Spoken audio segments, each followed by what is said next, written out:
Unfortunately, the Democratic leader has decided that instead of taking up the critical annual defense authorization, the Senate will dedicate floor time this week to the latest in the Biden administration's parade of unfit nominations to the federal bench. The latest example is a judge nominated to the federal district court in Oregon named Mustafa Kasabai. Judge Kasabai's record and judicial philosophy put him well outside the mainstream. This nominee has bragged about his lack of commitment to standard jurisprudential practices.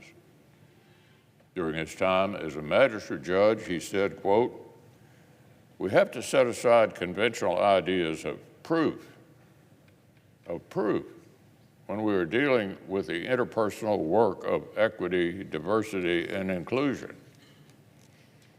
Now, if by conventional ideas of proof, he's referring to things like clear evidence or sworn witnesses and their testimony, then I think I tend to prefer conventional ideas. Unfortunately, this only scratches the surface.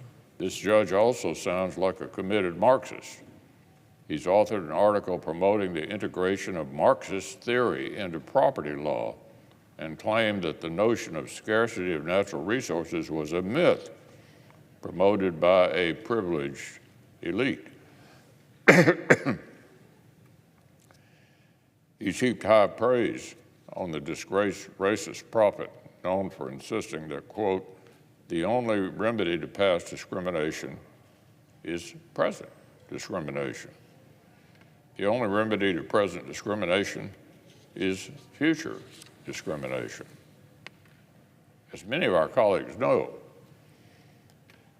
I was fortunate to be here in Washington when Martin Luther King Jr. delivered his famous "I Have a Dream" speech.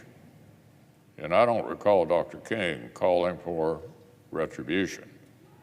In fact, his name has become nearly synonymous with the exact opposite. But apparently this is just one more subject on which this judge would prefer to leave conventional ideas behind. Well, when it comes to judicial nominations, I subscribe to conventional wisdom. The judge's job is to follow the law, not the passing fads of woke politics. So I would urge our colleagues to join me in rejecting this nomination.